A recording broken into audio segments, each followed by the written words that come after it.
we are going to be jumping into that draft though, Max. So you've got the opportunity to sound pretty intelligent before the chaos ensues. I hope so, because Lord knows if this game goes the way of constant team fights, my mouth is going to be shut for this entire game. So we're just going to have to wait here and see what band away. Now, we talk about jungle prio, like these carry prios. It would not shock me to see the Wukong band away or this Nocturne, this Diana, as we talked about. If we assume that we have like these resources available to see what other teams, like who's playing what, then we can assume that the other teams kind of have this too. So we should expect to see some of these standard bands coming through, targeting out junglers and maybe first picking like for their own jungler coming into this. Don't actually have anything coming through yet, so the teams just a bit of a technical issue. I was so ready. I had the flow coming through that. I was ready to come through, talk about the bands. Nah, not me. Not me. Never mind. My bad. My bad. Oh, it's the first game of the day, Mac. There's going to be some admin issues that are just getting ironed out. Teams are going to be remaking the start of the draft.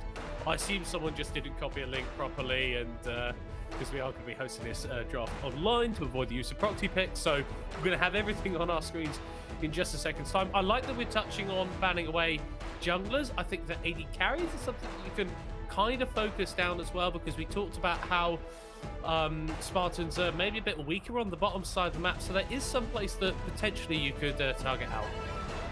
Now, okay, so Spartans have stated that on the ADC role, they generally play these meta champs, these meta picks, and we talk about banning these things away. I'm interested in thinking about whether or not banning some of these meta champs away will limit the champ pool, or if it doesn't really matter because they can play anything, so to speak. So maybe if they're not like our one trick, then it's not too bad. But they did also say they can play Victor bot lane, and I kind of want to see that. So we should be jumping into that draft right now. We're gonna have that first ban coming through from, I don't know which team banned that out. I actually can't see. Wait. Who's blue side? Who's blue side? Who's red side? Okay, we're gonna see Warwick banned anyways, or Warwick, or however, I don't know how people pronounce it, but that's an interesting. However you say it. Warwick banned is strong, like your strong duelist jungle Lucian as well. The Aphelios, so we talked about Spartans on that blue side, so they're actually banning away 4 Guasones, maybe expecting like some of their jungle picks to be countered by these. So removing these options for Guasones, so it's not as much of a problem. Banning out Yuumi Aphelios, trying to remove this ridiculous hyper carry bot lane. Interesting approach here. Now I know that NEMOOOO, the support, the Volibear ban makes sense as well, coming through from jungle. The support on the side of Spartans definitely plays more proactive supports as well, so I'm not sure about that Yuumi pick, or that Yuumi ban. However, we'll have to see how that plays out. Is there anything you can say about the if this is a Fiddlesticks ban, MiddleCott?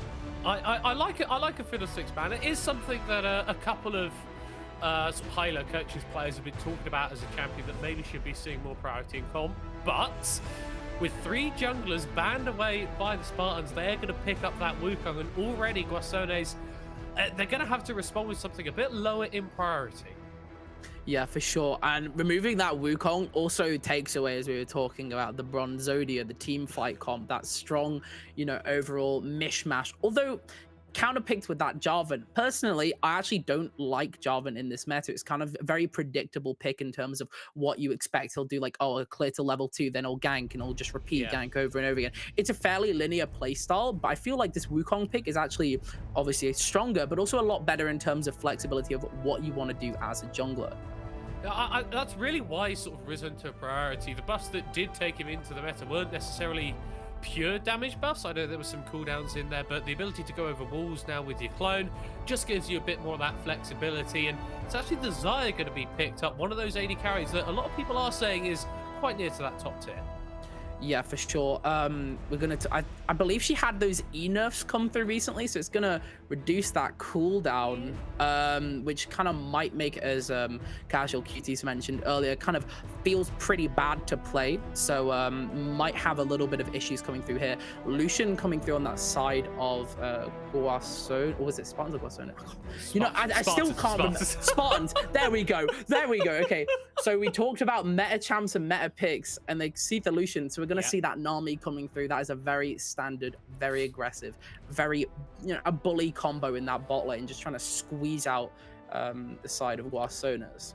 Yeah, I think being able to sort of pressurize an AD carry like Xayah, that while she can go towards a lethality build, I think the crit is actually rising in priority, so needs a bit of time to scale. But the Nautilus locked in, and one of these supports that can actually match into a Lucian Nami and punish if they overstep. Yeah, and I like that with that Xayah pick as well. Xayah Nautilus can, make use of that like chain CC combo, keeping that feather pressure up as well. You have to consider that Lucian Nami cannot really step too far forward, have to respect those feathers. Nautilus will make you deal with those. He can reposition you. He can force you to stay in place. He combos really nicely with that Xayah. And we are going to see an Ahri ban coming through, which is smart. It's a smart ban. Going ahead, removing Ahri is a very strong mid lane pick for all of these teams coming into this league, so it doesn't shock me too much to see that removed. We are just generally going to be seeing a lot of mid-ban prio, I'd like to imagine, or top-ban prio. The Fiora is removed. Generally strong split push pick and a lot of strong side lane pressure as well. Duelist potential, kind of making that top lane island about 5 times worse than it normally is. Yes. So it doesn't shock me too much to see that ban coming through either. Is there anything that you want to see banned away here, MiddleCott? Akshan as well. Yeah, to be fair, Spartans does actually play that Akshan as well. So having the Ahri Akshan removed, very smart from Guasones, kind of respecting, okay, this player is very competent on these high mobility roaming champions that are going to make our lives difficult, especially Akshan with that W passive makes him very, very hard to deal with, even in that late game. If his damage falls off, it doesn't matter because he can just lurk in the shadows, res that entire team after a fight. And we're going to see that ban coming through on LeBlanc from the side of it. So 3 mid lane bans. I feel like you were pretty right on that one. The Fiora one, it just feels a bit random, but I like it. Fiora's one of those champions where, like, if you don't want to play against it, or it's a champion that you just can't match into for some reason, it's better to get it off the board rather than give the enemy the opportunity of picking that one up. Ahri and Akshan off the table, and Veigar is now going to be the pickup. Guasones banning away 2 Spartans champions and then taking away a 3rd for themselves. Yeah, I really like that. So looking at the draft and like a lot of the teams coming into this, we do see a lot of priority on Veigar and Ahri. So it doesn't shock me too much to see that both of these champions are kind of getting this strong prio. And it's good in terms of team flexibility as well. Veigar, obviously that incredibly strong scaler, a lot of zoning pressure in these team fights. And I feel like we're going to see from Guasones a lot of, strong like positioning pressure as we go into like these later team fights. It'll make it very hard for anyone on the side of the Spartans to step forward and take any room. Well, and I think a champion that actually fits into that identity is this Ornn right here. Like we were talking about it sort of on the desk before, a champion that kind of just exists forever, and is just this huge tank in the top lane. The Syndra locked in as well, and actually with that Gnar too, we've got some fairly meta compositions locked in here, Mac. Okay, I'm liking this. I feel like I'm watching like this. I feel like I'm watching some proper pro games here. I know this is a fan tournament, but this is like some pro drafts here. They've been watching a lot of LFL, LEC, all these things coming through with these pretty standard picks, and I like this. So what this kind of makes it almost is a skill check of like both of these teams and how good their synergy is overall altogether. You can't really afford to play as this kind of 1v9 solo queue carry. It's all very strong team comp and team play coming through, especially when you see picks like this Gnar, this Jarvan. It's a lot of playing around your team. So we're going to have to see some really smart play coming through. You mentioned the Ornn kind of just exists, doesn't really live, doesn't really die either. Just kind of is a presence until level 14 when he starts upgrading his team's items. Basically just like 1k free gold for the rest of his team. I like the Syndra too, a scaling pick matching that Veigar, definitely able to contest in terms of that pressure as we go into that late game. And Lucian Nami obviously is gonna fall off in terms of to an extent, but I mean the Tide Caller's Blessing, I believe that's the name of it. I can't quite remember off the top of my head. Okay, smart guy. That Nami matched up with the culling, the Lucian ultimate.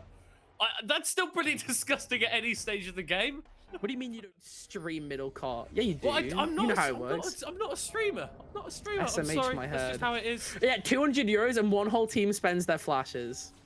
Can't promise it. Can't promise it, but I will do my best. You do your best. Okay, manifest it. I believe we're in game now. So we've got Spartans here on the blue side going up against Guasones on the red. This is gonna be brilliant. I'm excited to get into this. Feels great already. I'm loving the energy here. A general 5-point hold. Not going to see any shenanigans. Honestly, I would have loved an early invade here. I would have really. Yeah. I feel like this is the game with the energy where we could expect to see an invade. Like I feel it in my bones. See, we're thinking. Oh, it's for fun. These are fan teams, but I think that when it gets to this point, like you start taking it a bit seriously. Like there's rivalry here. You want to prove that, like, not only could your team beat them on the Rift, but like your fan can beat them, like your fan team can beat them on the Rift. And then if your fan team gets really good, they get like a fan club of them, and then so the fan club of the fan team of the team, you can then have competition between them. It's like layers, it's turtles, it keeps going down, Mac. Any Inception watchers in chat? So we are going to see a blue side start for each team, generally pathing round to... Okay, so we kind of got like 2 weak side top here, no? So we're going to expect to see that be a complete island. I mean, it's or not, right? So we don't expect anything interesting going on up there. What I want to see is tons of skirmishing in this bot lane. We do have the ability to do so. We have this Lucian Nami, we have this Xayah Nautilus. Nautilus might look for these early picks. Obviously, as we said earlier, can contest. So I'm really excited to look for that. Is there anything you want to see coming in this early game, MiddleCott? I like where you're putting the focus. I think bot lane is kind of the place to be. The pick potential, the early power of the Lucian Nami, like we've already touched on, then the Nautilus as well.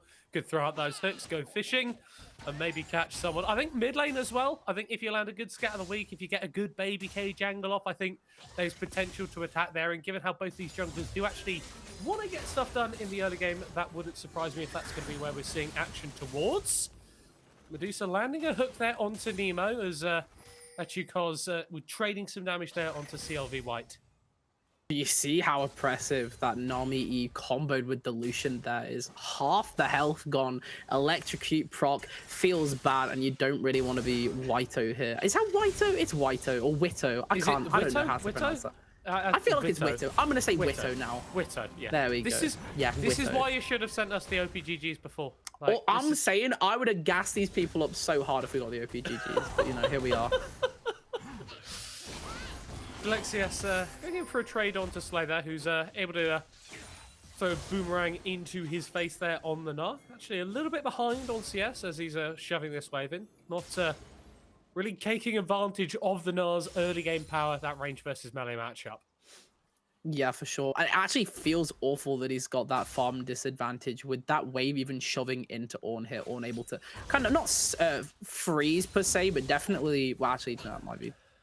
Just keep it around. Keep it around. Yeah, keeping it around, keeping that overall pressure, and it feels bad for Gnar, not able to win that trade even when he goes mega. Sure has that XP advantage, but it's not really going to matter too much when Ornn can just keep replenishing himself over and again in this lane, building these items, making it even more of a difference. Doesn't have to afford to go back here, but we might see a trade on the bot side. Ooh. Yeah, it is not a good time to be Whito right now, as the Guasones AD carry is living in fear every time atchukoz steps up. A couple of double shots to the face. Gonna take the Xayah pretty darn low. Both junglers ended up really on opposite sides of the map at the end of their clears, but it's actually 8-0 who's pathing back down towards this Gromp, looking to pick that one up. Yeah, and we did see XUØMIR kind of shadowing the bot lane for the Spartans here. Is going to get spotted out, and that ward realizes that the jig is up, chooses to try and find an avenue elsewhere. However, that smartly placed ward in that mid-side bot river is going to spot out that he is around. Might see some action in the mid lane, though, if our auto observer wants to go over to the mid lane. Never mind. I think top lane trading's fine. It's I was gonna say I saw the Wukong clone on the mini map and I got really excited. Okay. Yeah, I do love those moments where you see the double clones, but no action going down on that mid side. Is actually it's Dilixcs who going forward on to Slay there. Definitely not just farming it up this top side. Definitely still applying pressure with this Ornn and continually punishing this Gnar, who's kind of overstepping a bit. Slay. It feels bad. It feels bad. You pick this Gnar to get this lane advantage, and you've almost got a kind of -20 CS differential here coming through at the 5 minutes. You can't help but feel rough, especially considering this is one of Ornn's weakest points in the game. I'd say obviously he has that ability to kind of just keep up, and Ornn doesn't really die. Again, I said Ornn just exists, but even then, Gnar should really be kind of winning these trades as we go into it. It feels really rough here for Slay, and maybe we might need to see a little bit of action coming here through from Jarvan to try and, you know, put Slay back on the path to victory. Yeah, potentially, but A200 is hovering around that mid side. The Observer is very interested in this top lane. Is this a top? We have a top lane. We have a top lane player on us. It's right like now, I can tell. It's like Proview.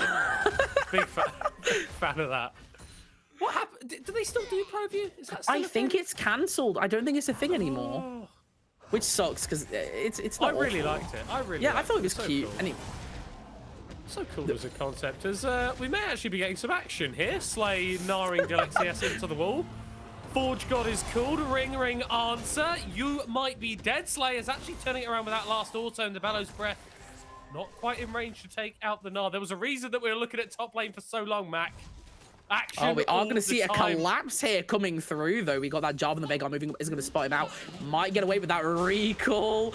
Oh, no way he lives those. Really good timed recall. Excellent timing. Unfortunate for the side of Guasones. And we are going to see Drake actually picked up for the Spartans. I don't think they actually spotted out on a ward that they were moving up, but maybe recognizing, okay, Jarvan has to try and, you know, move forward, go and match. We have deep control of this jungle. We have warded it out. We know he's not in that blue side. Let's take this Drake while they're busy. It feels good right now. And honestly, Mac, this game is currently going the way that most LFL versus LVP matchups have been going this year, and it's early advantages that have been accrued by the team from France, already up 1,500 gold almost. Looking very, very strong as it stands. Yeah, so we are going to see this Rift Herald coming up shortly. I wonder if we'll see an early skirmish going through from that. If we want to see small advantages taken in the early game, a huge advantage here would be to get Rift Herald as soon as it comes up, try and push these turret plates out, try and put your bot lane ahead or your mid lane. I'd prefer it on this bot side. I think the Xayah carry might be more important transitioning into this mid game than the Veigar. The Veigar pretty, you know, self-sustained. I don't know if any Veigar V2 enjoyers with his 2 items go full tank afterwards. Slay trying to set up a nice freeze here in the top side. But yeah, I want to see a little bit more proactive action from the side of Guasones regarding these objectives. Yeah, because they are falling behind in pretty much every lane as it stands. The lead 20 in jungle, 20 in top, 20 in mid, 20 in AD carry for the Spartans. So that means that you do need to be getting a bit more active on the map potentially. They have got the scaling composition, but you don't want to let this gold lead get much bigger for the Spartans if you're a fan of the Guasones. Yeah, we are gonna see a we are gonna see an early gold lead. I hope this gold lead nuts goes nuts later on as we go into this game. I'm excited to see if it becomes like a big diff, but we are gonna see a trade coming through on the top side. Yeah, Simeøn flashing forward and landing. Oh my god, that bubble from Nemo! Not going to be able to save atchukoz, but that was an excellent play being made there. They didn't find Nemo, but they did find atchukoz, which is unfortunate for the side of the Spartans. However, does open up a little bit more of an avenue of a trade going on that top side. Gnar tries to jump on Nami, but nothing's going to become of it. Instead, we are going to see Rift Herald started up here for the side of the Spartans. So, going down a kill there, but still going to be able to secure this objective. So, early Drake and the early Rift Herald potentially being taken down here, but play is being responded to here by Guasones. The Spartans will be able to pick up the Herald, but there might be a fight after it. Call the Forge got onto the Nautilus as Slay's taken down on the other side of the fight, and Dilixcs is just buying time. The baby cage will lock up 2 as 2 knocked up by the Cyclone from the Wukong 2. Whito forced away as the Tsunami is just going to go wide. Nemo still going forward. Not able to find anything more. Objective and the kills for the Spartans. Yeah, and this is what we were talking about when we said that there's a stronger early game lead here for the Spartans. And you were right to definitely kind of put your money on that team. We talked about difficulty of execution. However, there was absolutely nothing difficult about how that team fight went for the Spartans. Able to not really be contested by the main damage sources coming through from Guasones. And it was pretty much a wrap on that team fight. So that gold lead is starting to get a little bit bigger, moved up from 1k now on this 2k. A little bit scary coming through here. And Guasones kind of needs to look for another advantage coming around this map. And they don't really have a strong side of the map that they can play towards as it does stand. Spartans have initiated a lane swap here as Dilixcs down on the bot side of the map. atchukoz solo laning up at the top side and NEMOOO roaming between the lanes, just making sure that Guasones were looking for that aggressive play. I'm going to be able to find it. Yeah, we are seeing quite a bit of presence. I expect Ornn to reset and go match that top side because we are going to see Lucian pathing towards that bot again. Thank you very much, T-Buzz, for the €5. Very much appreciated. See, this is great. I don't need to fill time using my brain anymore. I can just shout out people who donate. Guys, please donate if you don't want to see me just cry on stream from like nothing to talk about, okay? I mean, it has been what's the polite? Oh, Gale Force. Gale Force on Lucian, by the way. Gale Force has picked up on that Lucian. Okay, go. That's really important. We've hit that massive power spike. That's going to make him so much more lethal coming into these team fights. That's why we did see the Lucian reset. That's why I've seen him in the bot lane here. We have that Dragon timer coming up. We are going to expect to see a fight here. But Gale Force on this Lucian coming into this fight, not too great for Guasones. Yeah, we're to a 9-0. Standing up position in this mid lane. Simeøn roaming down on the Veigar too, has those Merc treads, so the stun from Cupcake not going to last as long as it would do otherwise. Dilixcs going to have that teleport just a second time and has swapped over to the Smite on the Unsealed Stelbook, so could look for this play, but Spartans as it stands, not really concerned with the Drake too much, going to give that one up and allow Guasones to rotate away.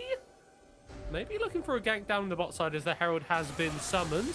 Looking for a punish here. Tidal Wave's going to be thrown out. A lot of damage actually dealt to the Jarvan. Cactus is going to be used, but he's already dead. 2 kills for the Monkey as the Forge God will claim a third.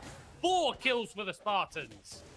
A really, really good discipline here, by the way, coming through from the Spartans, choosing not to take that Drake fight, forcing them to move bot side, kind of like force that gank coming out as they deploy that Herald, and they know they can win the fight. They have the Forge God ready. Sure, I think the Smite swap was a bait. I think they expected the teleport to come through. It's why they kept that ward down there, not removing it when taking that Dragon coming forth. However, Ornn instead choosing to TP elsewhere, getting that positional team fight advantage and being able to just melt through the side of Guasones. That is going to be a 6k gold lead coming through now for the Spartans.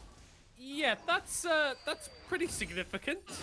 And we are starting to see that bleed over into that itemization. You already touched on that Gale Force. We've got the Sunfire Aegis now completed for Dilixcs, who wasn't quite able to find that Searing Charge, and Slay hopping forward onto the Ornn propping those hikers. About to go Mega, but it's going to be very difficult to take out that Ornn with the Mythic now completed. Actually opting in for a 1-for-1 trade as he goes forward. But Slay, a pretty tanky customer himself. Anti-Zero looking for the mid lane, but no Cataclysm available for the Jarvan. If the dunk was available there, I still don't think you get that kill. I think Cupcake is just too far ahead. Simeøn, not awfully behind, but still, obviously, the scout that we get can get them away, and that flash available too. We are going to see those objective bounties start ramping up. The turret placer down, the unsealed or the unleashed teleport, sorry, is available. So we're going to see a lot more round the map skirmishes, looking for a little bit more aggressive team fight and objective play. I'm very excited. We've now moved into this mid-game stage. Yes, and as the structures start to fall down, it becomes a lot harder for you to actually step up in these lanes safely. You could see down in the bot lane, Whito and Medusafanaccount don't have that safety of that previous tower, but they've got a lot of vision on their side of the map. Stun not quite coming through from Cupcake. Yeah, absolutely. Look at this bot side river. Complete vision control there from Guasones. You can't really step forward. The issue is for NEMOOO, even though you have this strong advantage, can't really step forward alone, can be caught out by this Jarvan, by this Nautilus, would be able to burst them down by their lonesome. Speaking of getting burst down, forcing the feathers out there. That's the interaction that we were talking about. Just throw out that culling and it deals so much damage, forcing the ultimate very, very easily. No. And the worst bit is Lucian doesn't even need culling really to take that you know, next fight, but Xayah absolutely needs the feathers to take that fight. Yep. We know this. We know that's honestly one of Xayah's main game plans coming into these team fights. However, Lucian, Nami strong enough literally just to E in, have Nami E on him, probably kill her. Like, it's such a strong... And what they can do now after burning these feathers, they know they don't have the safety of stepping forward with their carry anymore. Start clearing vision in this bot side river, starts moving into the mid lane and starts to collapse, trying to get that mid tower down so they can start pushing forward, getting more vision pressure as Wukong looks to remove this Rift Herald from the map, taking another bounty away from Guasones. And it's a strong 5-person rotate, and I think that's kind of what's really impressed me about the Spartans here. It's been disciplined play. It's been sort of contemplated gameplay. It's not been the craziness which necessarily we would have ascribed to these teams coming into the day. So I'm glad that we are seeing a bit more of this high-level play. A bit of aggression too, as Simeøn chunked down to 200 HP, but the Veigar not falling for the second time yet. So we did mention how XUØMIR, or I assume that's how you pronounce it. I'm just going by that. XUØMIR basically we knew was going to be the shot caller coming through, and the great thing about having a jungle shot caller is you will generally have teammates rotate to match you around these objectives and play around them smartly. It's what we keep seeing from Spartans. It's why their gold lead keeps advancing. Obviously top lane Island a little bit of an exception. However, speaking of top lane, going to see a gang coming through here from Wukong. Not an island for much longer. Slay is able to go mega, but the flash into the cyclone, into the forge god, into the flame breath from Dilixcs secures that kill. Interesting burn of the flash there from Slay. Not sure if that was quite intentional. Maybe trying to give the kill to the Ornn rather than the Wukong, but hey, I don't know. I'm not at the keyboard, so it's hard to say. But speaking of, you know, top lane being an island, what we see as a response from Guasones is they start getting vision control on this bot side as this Drake is going to come up in around 5 seconds. Yeah, both teams with 1 Drake apiece, and Ocean Soul possibly not the most impactful of the Drake Souls on the current patch, but definitely still power that you can pick up, and if you're going to be fighting, can still gain value for you. It is still Guasones who have got that first rotate. XUØMIR can go over the wall, and it looks like that's what the Spartans are going to be doing. The jungler for the enemy team is dead, and you can steal away the Drake. Flash out from Medusafanaccount, but you're just going to be the second going into the grave. Brilliant stuff from Spartans as Guasones get nothing. Yeah, so this is more about like complete domination of these teams as well. We talk about, okay, so Guasones looking for more of an advantage around this dragon, but they just can't take that fight. They can't take that fight, and the issue is, and we talk, this kind of links to the ocean dragon point you were making about, these fights don't go on long enough for the side of Guasones. They end too quickly. They're burst down too fast. There's so much burst damage coming through here from the Spartans. It makes it so hard to play out these long extended team fights. And I think for the Spartans, honestly, the main thing holding them back at the moment is the fact that it's only 18.5 minutes into the game, right? Like, there's not an Ocean Soul that they could be fighting for. There's not a Baron buff that they could be looking to claim for themselves. As NEMOOO just happy to walk into the top lane, throw a couple of autos at Slay, and then walk away, no support. But the fact that you can play with that confidence, that arrogance, honestly, is just indicative of how good a situation the Spartans have put themselves in. Yeah, absolutely. And no amount of side lane farming from Xayah has even been able to get her close to catching up to the advantage that Lucian has. Only just getting that Gale Force, but we are going to see Lucian pick up that Essence Reaver. That massive 2-item power spike coming through is going to make him absolutely unbearable coming into these team fights. It wouldn't shock me to see either the Shadow Flame coming up through Syndra very soon as well. So you can't help but feel bad for Guasones, because even taking these fights... Oh, speaking of taking fights... Yeah, Slay forced to hop away. XUØMIR still has that ultimate. Zoning Tidal Wave from NEMOOO as Zero is going to be kill number 2. It's just too easy at this point into the game. And Dilixcs, yes, honestly, I think he could 1v2 this lane. I was going to say, does he want to fight as well? Is he going in? I want to see a full team engage here. But that is right before that Baron timer as well. It wouldn't shock me if we do see a 20-minute Baron coming through from the Spartans. Complete domination. Now, into this, we thought Guasones was going to be the wild card, maybe a little bit scary, a bit of a threat because we had no roster submitted. But Spartans really proving themselves on how organized a team they are. Very, very well played around these, you know, power spikes, these early objectives, knowing how to play around their enemy team as well. It's very, very smart, very well coordinated, and you can't help but feel that it's very, very hard for Guasones to try and match this with just, quite frankly, not the same coordination. Yeah, we thought that Guasones may have been the Joker in the pack, but they're actually just the backgammon advert that you have to take out when you open the pack for the first time and just throw away. Obviously, only game one. Ow. Maybe the Spartans are just a little bit cracked and are going to be favourites for this tournament. And, well, as we've been seeing from MSI, there's absolutely no shame in losing to a straight-up better team. But doesn't bode well for Guasones that they're struggling this hard in their first game of the tournament. And the issue, we're going to see Call of the Forge coming down. Feathers into the air. Searing charge, dash away from the Gale Force, but it's still going to connect. Flash, and he'll burn Whito. Every defensive tool that he has available just to get away from an Ornn.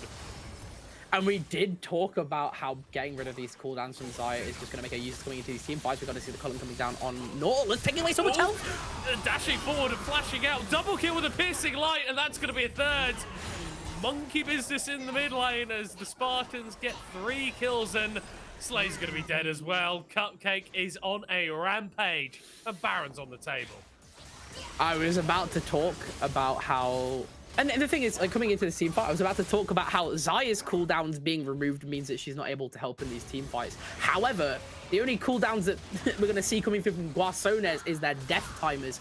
Instant shutdown there, and really proof of how far ahead the carries are from the Spartans compared to Guasones. It's so hard for them to try and find an avenue of engage here. And they tried to go back in. They had the Cataclysm ready. They tried to turn that fight, but it didn't even matter, purely just because of how much damage comes through from XUØMIR and atchukoz. It's very, very hard. It's a painful experience. Death Dance now completed by the Wukong, so it's going to be even harder to take him out in the fights. The Fimble Winter from Dilixcs, yes, is going to do a very, very similar thing. And the LFL versus LVP, the France versus Spain rivalry, game's not over yet, Mac, but I feel like first blood is going to the Baguette Eaters. Yeah, I'm definitely down with LFL here. I'm not just saying that because they all LFL fans absolutely terrify me, I swear. But as you can see here, LFL definitely proving itself, and I'm really excited. We are going to see another Spain versus France matchup in this next game. Are we going to see the same dominance coming through from the LFL side? I certainly hope so. And but we are going to see that Drake taken away on the side of the Spartans, taking it to Soul Point. Slay, you can't 1v1 this Ornn, mate. He's too tanky at this point. Thrown into the air, bit down. Gonna get microwaved to death. Oh, that's brutal. That's so it's not brutal. even... Whito, oh no! My God! Not allowed to stand there, mate. Whito's hero's gonna be dead too. Oh no! Ow! Ow, I felt that one. That hurt on my end. Oh my goodness. Yeah, what more can we say about this MiddleCott, really? What more should we talk about? I can go on about vision control. Look at how much vision control Spartans has in the side. They're really stepping forward. But, like, yeah, France versus Spain. More like France versus Pain. Oh, taking the S out of Spain here. Yeah. Great vision control from Spartans. Guasones not allowed to leave their base, which is gradually becoming smaller and smaller as bot lane inhibitor is going to fall down. Top lane inhib is going to be next to follow, and I'm sure that third inhibitor on the top side, not long for this world. I think we are going to see this final team fight coming through very shortly. It wouldn't shock me if we see the Spartans want to wrap up the game here quickly. Simeøn caught out under his tower, and XUØMIR is unstoppable. Jarvan going to be knocked up by the tidal wave, going to be a double kill for the Wukong as atchukoz diving under the tower to collect the third. And it's been domination. It's been pretty disgusting, honestly, for the Spartans. Dilixcs, yes, just tank up that tower for days. He's just standing there menacingly. Oh my God, Lucian coming through. Literally just got a one-shot Gnar. That is the power of Lucian Nami. I would say that as if he was an 8-1-9, but just going to see a complete sweep coming through. The flare's going to be burned, but I think that's going to be game MiddleCott. Yeah, there's not much that you can do. The respawns are coming through in a few seconds, so maybe we see the Spartans go for a couple of kills of that Panther, but they just seem more concerned with ending this game and striking first blood in the Masters fans.